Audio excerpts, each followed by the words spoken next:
L'espace, les étoiles, les planètes. Mon frère était dingue de tout ça. Les jeux de son enfance sont rapidement devenus une véritable obsession. À 8 ans, il voulait déjà devenir cosmonaute. Il ne jurait que par la NASA. Paradoxalement, il n'était pas vraiment fan de science-fiction. Il a vu plusieurs fois la guerre des étoiles, mais il préférait 2001 l'Odyssée de l'espace ou Rencontre du troisième type. Sa chambre regorgeait de photos, de posters et de bouquins en tout genre sur l'espace. Ses idoles, c'était Patrick Baudry et Jean-Loup Chrétien.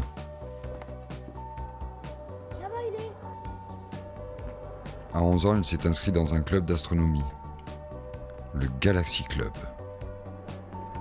Attends, papa, j'arrive. Mais il avait du mal à partager sa passion avec les autres. Même avec moi. Pour lui, l'espace, c'était sérieux. Un jour, il apprit qu'il existait pas très loin de chez nous un ovniport, un terrain d'atterrissage réservé aux ovnis. Il est situé à Arès, un petit village au bord du bassin d'Arcachon. Tu peux pas arrêter de filmer, non? Ça peut paraître dingue, mais ça a été voté et soutenu par le maire de l'époque dans les années 70. Mes parents ont trouvé ça marrant. Et du coup, on est tous partis en balade pour aller y jeter un coup d'œil. C'était aussi l'occasion de faire un pique-nique tous les quatre, au coucher du soleil, et d'observer les étoiles. Une fois sur place, on s'est retrouvé devant un terrain mal défini, face à une plage à marée basse, et une simple stèle en granit, avec une phrase en patois. Que vous attendez un taux de jambe.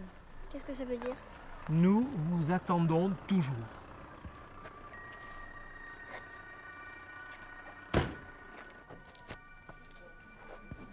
Maman? Naïvement, on espérait trouver une vraie base, des installations imposantes, des zones interdites au public. Il n'y avait rien de tout ça. On a dû y rester 20 minutes. Jean-Philippe! Jean-Philippe! Allez, dépêche-toi, s'il te plaît. Mon frère était déçu. Il scrutait le ciel dans l'espoir d'apercevoir au moins une étoile filante. Carl, tu veux essayer? À la fin du pique-nique, Je peux aller prendre des photos? mes parents lui donnèrent l'autorisation d'aller faire encore quelques photos vers l'ovniport.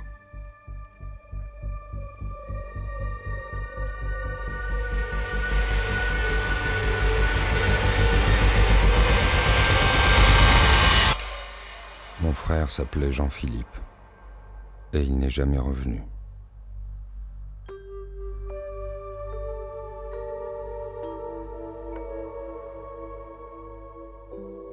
C'était la fin de l'été.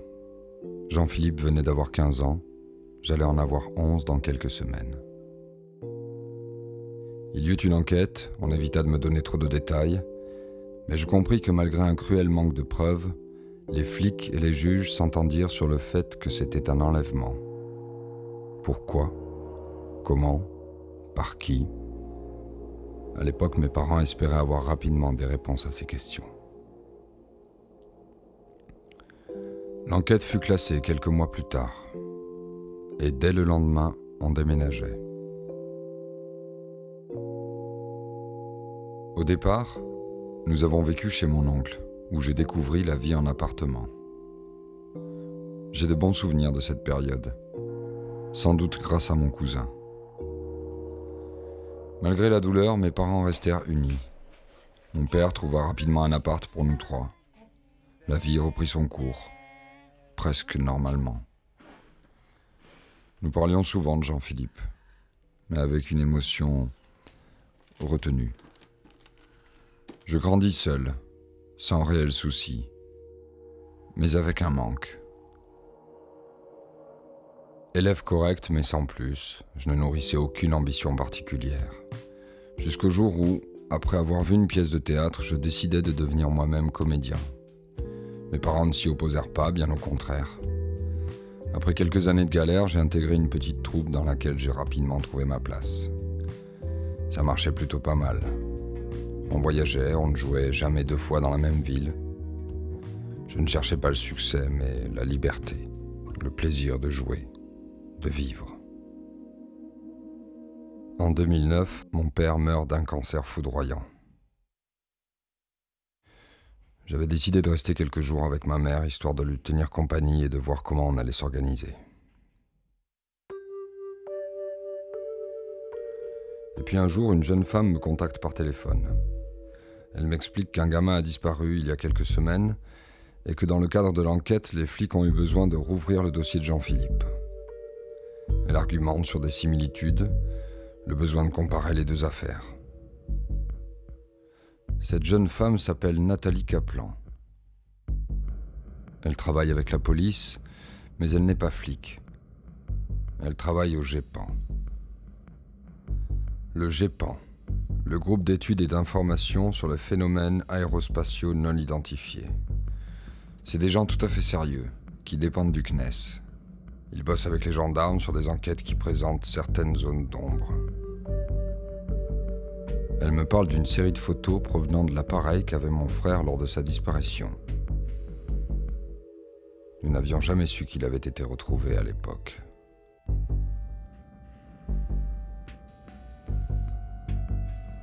Deux jours plus tard, Nathalie Kaplan me rappelait et insistait pour qu'on se rencontre. Ce rendez-vous a été surréaliste. Les photos prises par mon frère ont été confiées à des spécialistes qui les ont analysées sous tous les angles. Pour eux, elles sont plus que troublantes. Ce n'étaient pas forcément les ombres et les silhouettes qui les intriguaient. À première vue, les photos laissaient supposer qu'elles avaient été prises en mode rafale automatique, alors que l'appareil tombait. Mais après une première étude, Nathalie était formelle.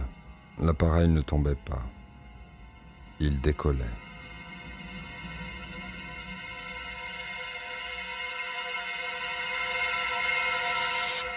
Le trouble s'installe alors peu à peu. Ces images m'obsèdent. J'en rêve chaque nuit. Du jour au lendemain, je me coupe de tout. Je m'enferme chez moi et sur moi-même. Je passe des nuits sur Internet à regarder des documentaires sur les ovnis et à me perdre sur des sites bizarres. Déconnecté, obsédé. Je ne sais même pas ce que je cherche. Nathalie essaye encore de me joindre. Je l'évite, je fuis. Étonnamment, c'est à ce moment-là que j'ai eu l'idée d'en faire un film.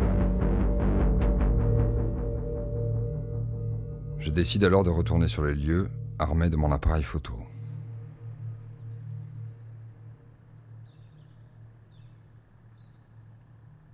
La stèle semble avoir été déplacée.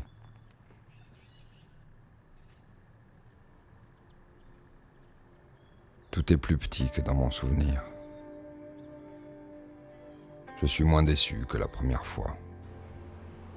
Je discute avec quelques habitants. J'essaie de récolter des témoignages, quelques vagues souvenirs de l'époque. Je suis plutôt bien accueilli. Je rencontre même le maire et un ancien gendarme. Je récupère quelques archives locales, mais au final, rien de neuf. Je décide de rester encore une journée, mais je ne sais plus trop quoi filmer. Je n'ai rien trouvé de concret, mais je m'obstine. Je finis seul, sur la plage du coin, à la fois déçu et rassuré de n'avoir finalement rien trouvé. À la veille de mon départ, on me donne le nom d'une jeune femme qui aurait connu mon frère. Elle s'appelle Anna. On va se tutoyer, hein? Oui, bien sûr. Tiens, c'est des souvenirs. Et je pense que ça te revient.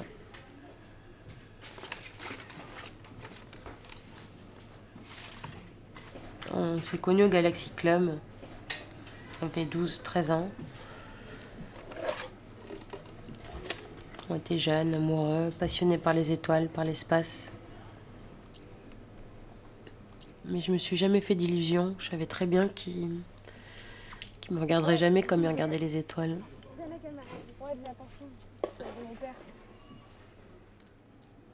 L'été de sa disparition, J'ai voulu contacter tes parents, ta famille, et puis Ouais, ça va. j'ai pas osé, j'ai pas eu le courage. Puis j'ai suivi l'enquête comme j'ai pu et j'ai su que vous étiez parti. Et cette boîte, tu l'as gardée tout ce temps?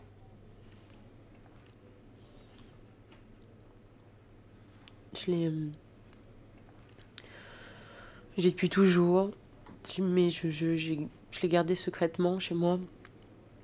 Je me suis mariée, j'ai eu des enfants, ils sont même pas au courant. Voilà, c'est un souvenir qui m'a beaucoup marqué. C'était mon premier amour.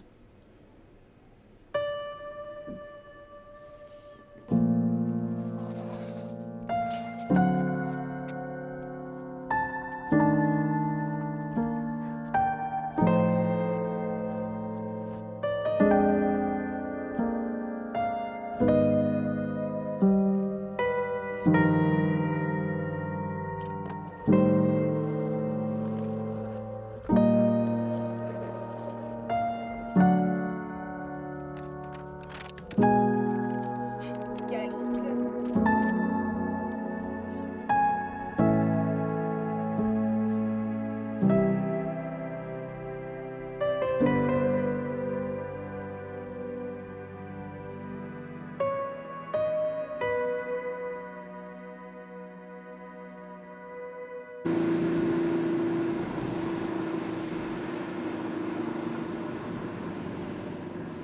Une dernière visite à ce foutu ovniport avant de partir.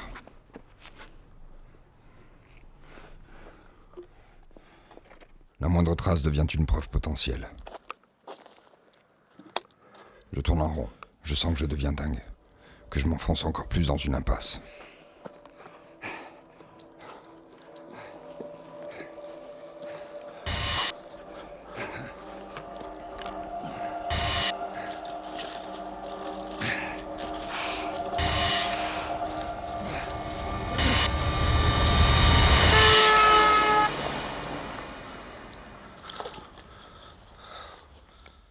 Je devais partir.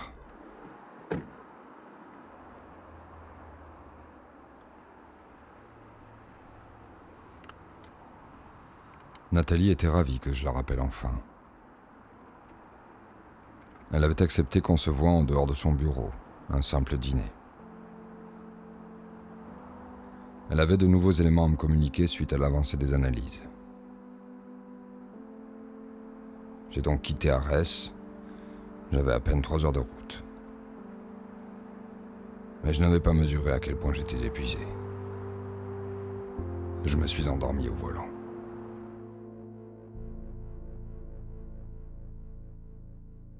Je me suis réveillé 3 jours plus tard.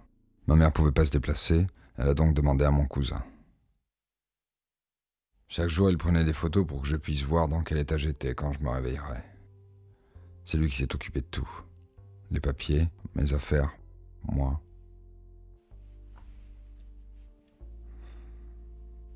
Ça devait bien faire 5-6 ans qu'on s'était pas vus. Il a réussi à récupérer la plupart de mes documents dans la voiture. Du coup, il m'a proposé son aide pour finir le film. Nous n'avons jamais parlé de vérité, de preuves, de crédibilité. Je crois qu'il veut juste savoir ce qui m'est arrivé. Comprendre. Il veut m'aider, mais je suis fatigué. Je veux passer à autre chose. Je veux tenter d'oublier. Toutes ces images se mélangent. Je ne sais plus quoi penser. Certaines de ces photos me donnent encore la chair de poule.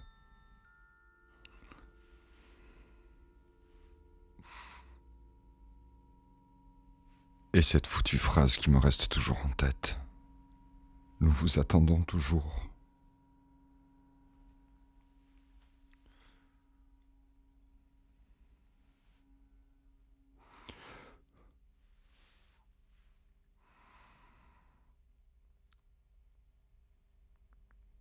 Moi aussi, Jean-Philippe, je crois bien que je t'attends toujours. Allez, on coupe.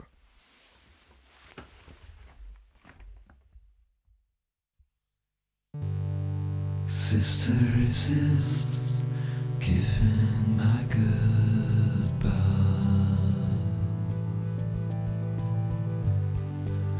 Drive my car into the ocean. You'll think